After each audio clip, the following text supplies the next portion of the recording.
Welcome to Sustainability Decoded with Tim and Caitlin. On our podcast, we break down what's happening in climate, sustainability, and ESG. And along the way, we help you get smarter about sustainability. So let's get into it.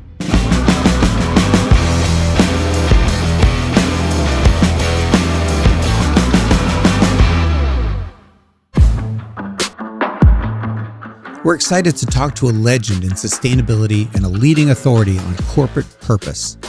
Robert Eccles, or Bob as we like to call him, is today's guest. Bob was the founding chairman of the Sustainability Accounting Standards Board, or SASB, and was one of the founders of the International Integrated Reporting Council.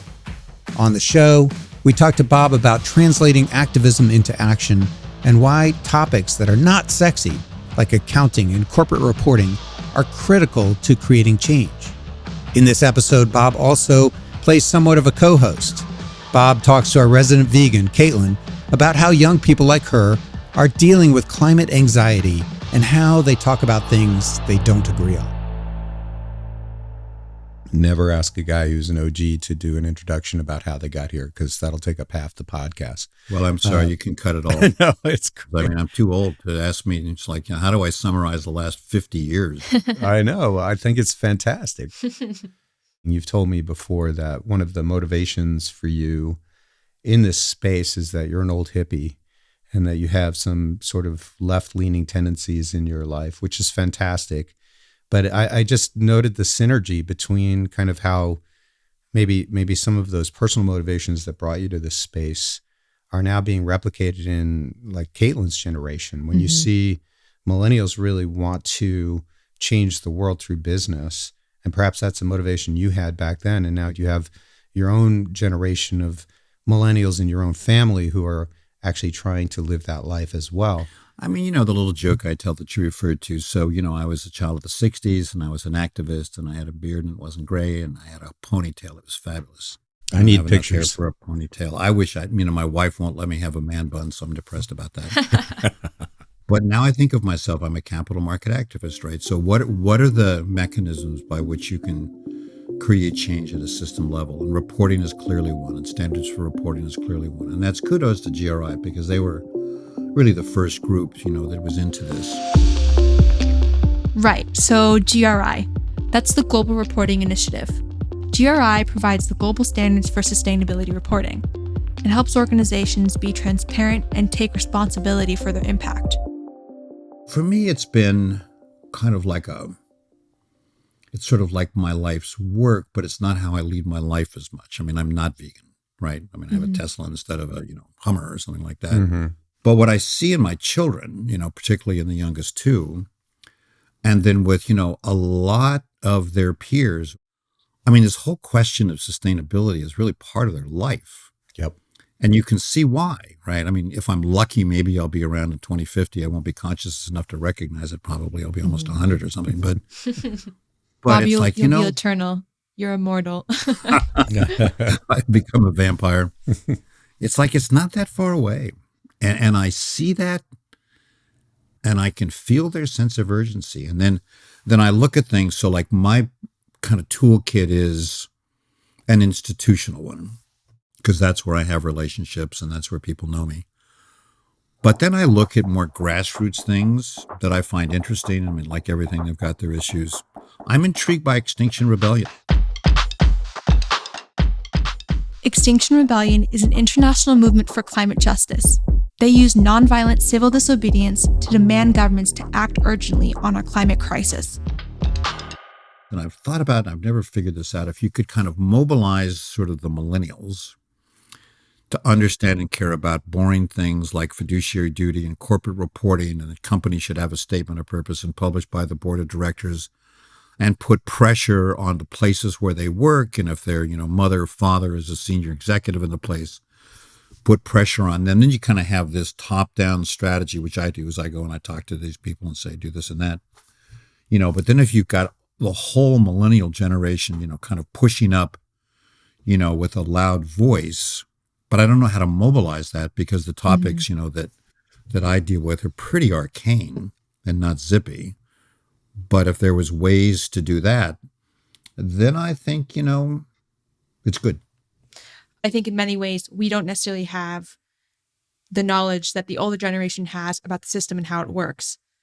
So we have all this idealism right now, but we want tangible ways to know how to implement that as we move into the workforce. But I think there's always been a challenge translating activism into action because the action gets boring. The levers of change are often things that are quite sort of meticulous, and for me anyway, as an early activist, and Bob, maybe you shared this, at one point I had to grow up and get a job.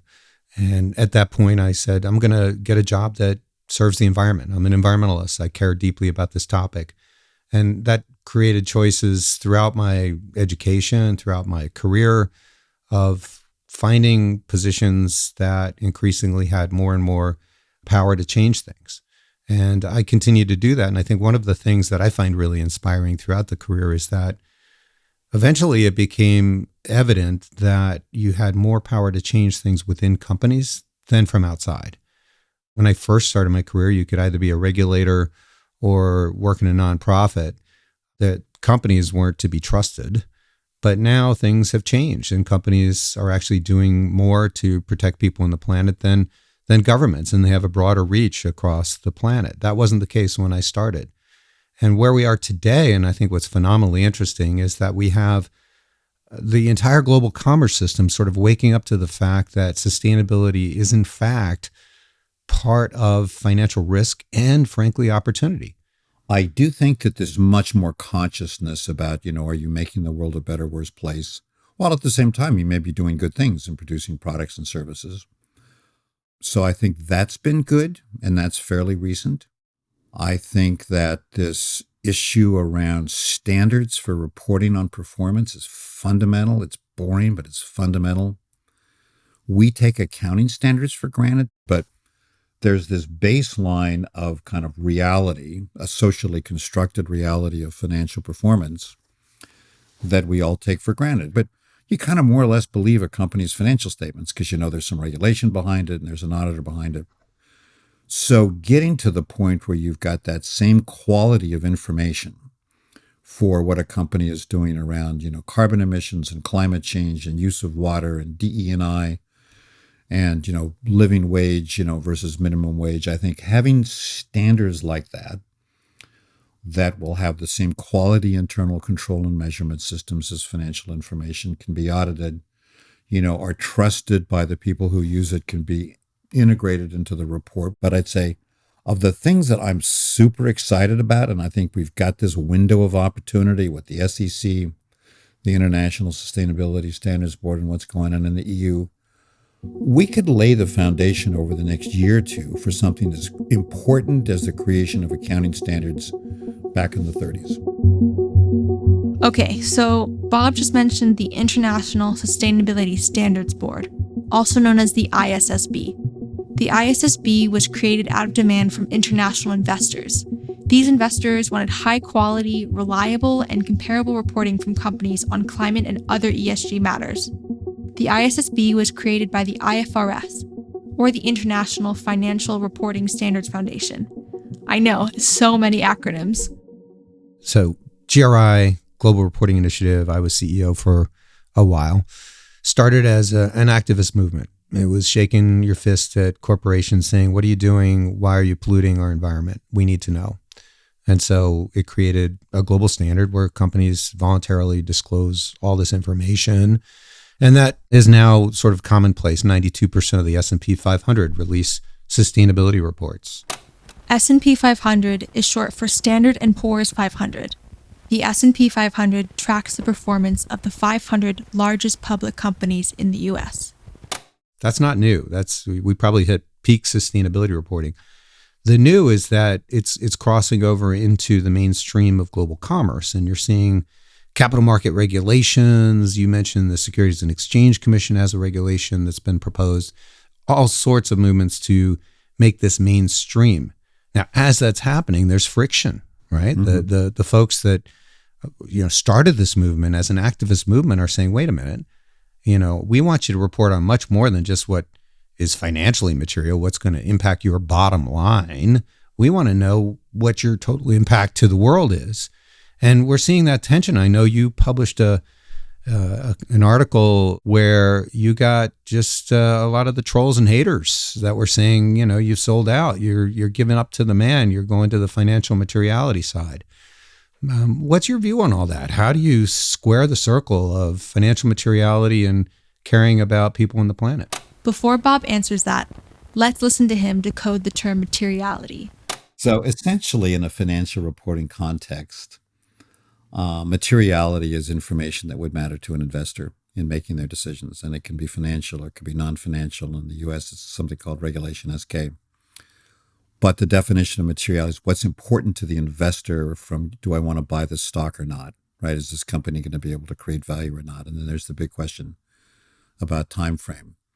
SASB basically took the financial accounting definition of materiality. Do investors care about it? The GRIs was very different. For them, materiality, it's externalities. Essentially, are you making the world a better, worse place? And so then the debate is around, do we only care about information that's important to value creation, or do we care about information that may not be relevant to value creation? The company's still doing fine, creating value, but it's making the world a worse place. And that's the debate that Tim is talking about. Here, Bob shares his view on the debate around what needs to be reported by companies. Our recommendation was peel out the, Global Sustainability Standards Board, have GRI be an activist and go and push companies. Because I think it's hard to be sort of an activist and a standard setter. A standard setter has to be just this independent group. But what GRI's competencies are is to do multi-stakeholder, sustainability reporting. And what the IFRS Foundation's competencies are, or FASB in the US, is information that matters to investors. And what is puzzling to me is why people want to turn this into like a contest. And I notice that when something like the ISSB comes out, people, like all of their hopes and dreams, they think that somehow reporting is going to be a silver bullet. We're going to have companies report on everything, whether it matters to shareholder value creation or not, and that's somehow going to change behavior. Mm-hmm.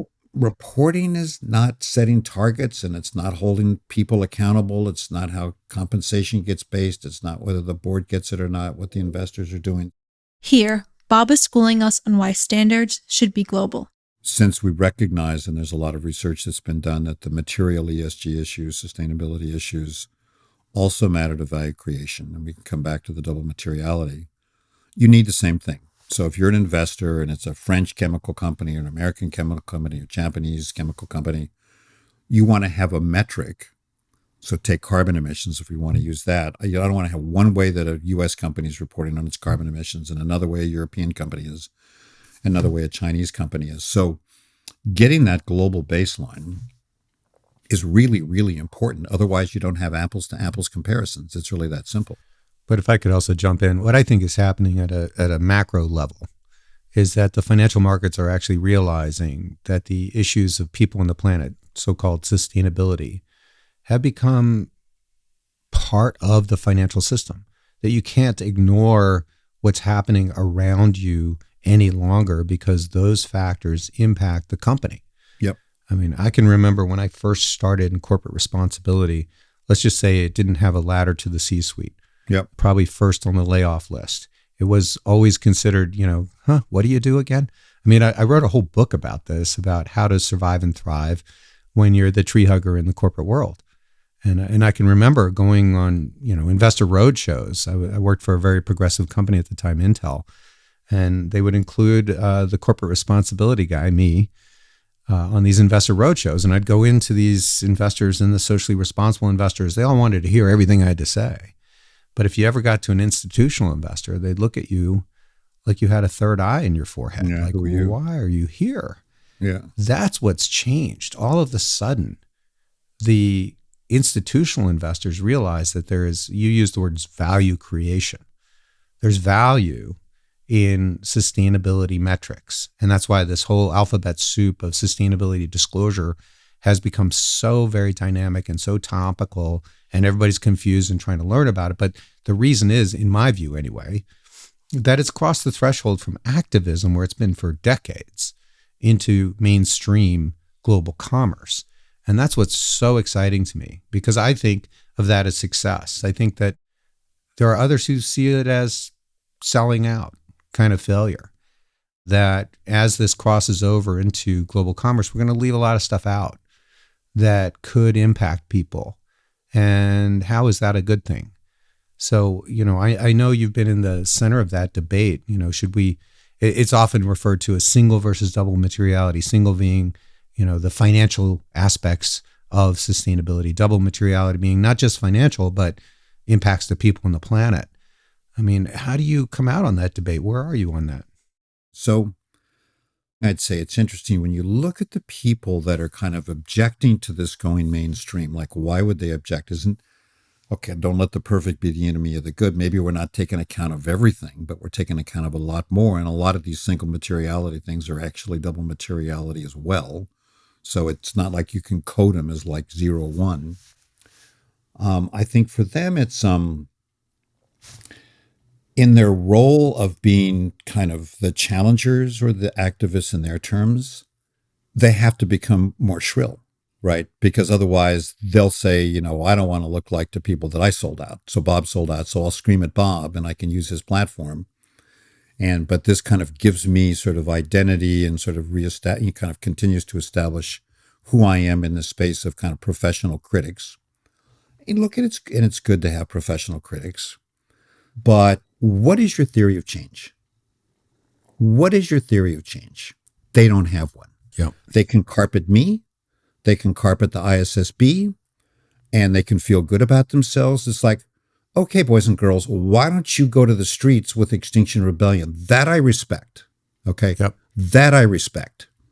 But, this thing of just becoming sort of a shrill critic with no alternative theory of change, what's the point? So I'm not going to listen to it anymore. It's a waste of time.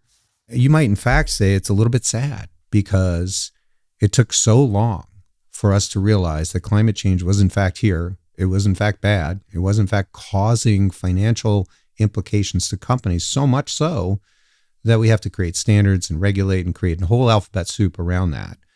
But my view is, because I am a lumper, that that's the beginning, not the end. That finally capital markets, investors, the world of global commerce no longer sees this as some sort of lunatic fringe activist movement, but actually sees it as important to their bottom line. Mm-hmm. And once you sort of switch that light on, you start to see other issues that perhaps activists were bringing up years ago that maybe, hey, we should look at that one too. So that's my more optimistic point of view rather than. Look, I think, first of all, to make you feel better, I mean, I can't even read the bumper stickers on cars anymore. So you should at least feel good about that. Look, engage in the exposure drafts, critique it. Don't throw out the baby with the bathwater and say we shouldn't even have this in the first place. But then continue to be an activist is good. Like I said, standards are just, here's what the performance is. They don't set targets. They don't put pressure on companies.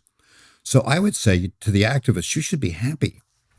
If you have standards for, kind of reporting on climate scenarios and, carbon emissions, rather than, getting involved in this argument where the company says, well, this is my methodology and it's better. It's like, no, standards been set. This is what it is. So go beat up on them about what they are. Just like, the analysts will beat up on them about their financial performance. So even for the activists, having these standards, and the thing that people don't realize, and this is again rather wonky, is like you said, look, this is just the beginning. I know. It's truly amazing. And I go back to my lumpers and splitters comment because there are so many people sort of trying to find fault in what's happening, that, the Europeans are creating a different standard set and that's going to kind of cause all this confusion. And, meanwhile, you've got your friend, Emmanuel Faber, who's, taking over this international sustainability standards organization saying, oh, no, we're going to talk to everybody. We're going to talk to the Global Reporting Initiative. We're going to talk to the Europeans. And by doing so, what they're fulfilling is their fundamental purpose, which is being international disclosure standards. We need one global way of measuring. And I think, Bob, you made the point that without that, we don't have comparability. And without comparability, we don't really know what we're talking about. It's the apples and oranges problem. And so I feel very optimistic about where things are and where things are going. And, your article trying to support this new structure that is creating that global harmonization, drawing so much fire, is just so interesting because there's I know.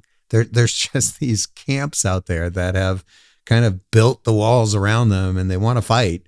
It's a zero-sum game for them because they feel like they're going to lose something in this period of change that we're in. Companies have, made so many commitments and continue to make commitments, and they have to make good on those commitments. Will all of them be in their 10K? I doubt it. So we're going to continue to have this sort of two-pillar system of voluntary disclosure and mandatory disclosure. But over time, the differences between the details of how that work is done from an accounting standards point of view, from a disclosure point of view, those differences will start to become less. So I'm quite optimistic. Can I just say one other thing on that? I mean, it's interesting. So again, people have this simplistic view of financial accounting and reporting. So we've got, GAAP earnings. This is what your earnings are. How many companies report so-called non-GAAP earnings? A ton. Lots of They them. go, well, GAAP doesn't really apply to me because I did this transaction and this acquisition and this and that and the other thing. Maybe it's greenwashing. Maybe it's realistic.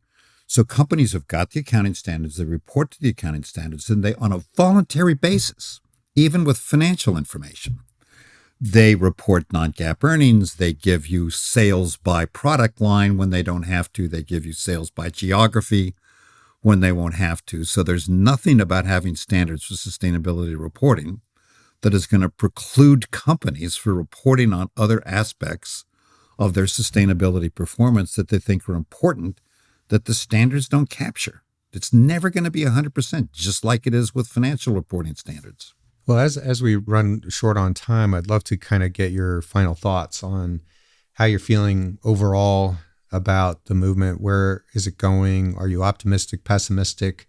Are there any things you want us to know as we go forward here? So in December, I did a webinar with a friend of mine named Shivaram Rajgopal, who's a professor at Columbia Business School, that was sponsored by the NACD. There's a couple women that were on boards of oil and gas companies, public and private ones. I said, you haven't said anything. I'd like to hear from you. They said, well, we usually don't say anything, on these webinars. I said, how come? One of them said, people on the coast don't care what we have to say. And then one of them is saying, well, and then there's people from California moving to Texas, and it's becoming more like California. I don't really like that. And I said, well, I live in the People's Republic of Massachusetts, so you'd probably like that even less. Have a little joke about that. So then I said, do you think we listen to each other anymore? She said, no. And that has stuck in my mind because I live in a very, very blue state. Mm-hmm. And I mostly know my crowd. And I'm thinking, gee, this polarization, the politicization of these issues, that has to get dealt with. Mm. And how to do that, don't know. Clearly something I'm thinking about. So let me ask Caitlin this question. How many of the people aren't in kind of, quote, our crowd? And are you able to have conversations with them or not? Well, they obviously care about conservation of the environment, but they don't necessarily care about the urgency at which we do that or transitioning away from fossil fuels at the rate that, maybe we do. And it's interesting having conversations with them and still being able to be friends and just being able to be like, okay, let's discuss this and talk through kind of the logic of where our argument goes, how we think through this problem. And that's a good way of thinking about it, is being curious about how they think through it rather than just wiping them off as being, a blanket statement of not caring or something like that. Do you think there's more possibility that your generation, where the extremes will be less and there's more of an opportunity for a consensus, enough of consensus, or do you think that the polarization that's being, kind of reproduced in some sense? I mean, each side reproduces the other, like the super woke Democratic identity politics, reproduces kind of the Republican cult of personality. Mm-hmm. Are you hopeful that your generation will be able to kind of break that cycle or not? I am. I mean, I think, of course, what you hear the most of is people on the far ends of either side. They're kind of screaming the loudest. So it often blurs everything else out. But, there's plenty of shades of gray in between that. And a lot of the conversations I have at the bar or just with people one-on-one, we're able to have an intellectual conversation about topics we may not 100% agree on. What I just heard is Caitlin has most of her discussions in a bar, so. I know. Oh, Bob, I have one more question. Sure. What's one lesson your career in sustainability has taught you? It can be kind of a bumper sticker phrase like Tim was saying as well. One lesson, it's pretty simple. It's just persist. Things that seem unimaginable or impossible can become real. And you don't control it, and you can't anticipate what the things are that will lead them to that. But just like you don't give up, keep your hand in the game, keep pushing, keep listening, look for opportunities that come along and jump on them. Like when Gene came to me and was starting the Sustainability Standards Board, so be open to that. And I think the other thing I'd say, and it's kind of easier for someone to do at my stage of career, is I'm not all that worried about kind of credit I get for stuff. Right? People know me and this and that, but I think the more you can make introductions, create collaborations, don't try and own something for yourself, bring in other people, it's a really good thing to do. I love that message. And Bob, when I come visit you in Boston, I want to see the bumper sticker persist on the back of your Tesla. I'll get one. I won't be able to read it if I'm more than 10 feet away, but I'll put it on my sticker. Persist. Put it in very large font.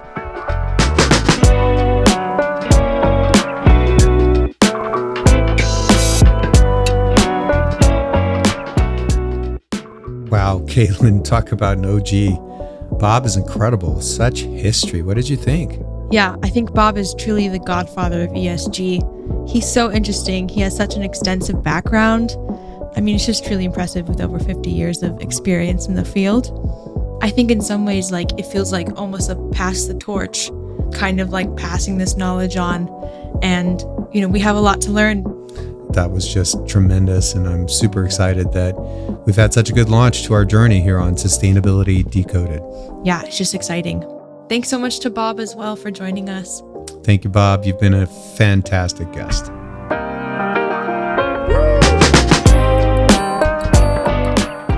That's it for our episode with Bob Eccles. If you want to read up on Bob's work, you can visit roberteccles.com, and the link is in our show notes. Before we go, please don't forget to subscribe to Sustainability Decoded with Tim and Caitlin on Apple Podcasts or wherever you get your podcasts. While you're there, it would be great if you could rate and review the show. Thank you all for listening, and we'll catch you in our next episode. Sustainability Decoded is produced by our incredible team at Persefoni and Hueman Group Media. If you want to learn more about Persefoni and our climate management and accounting platform, please visit our website, persefoni.com.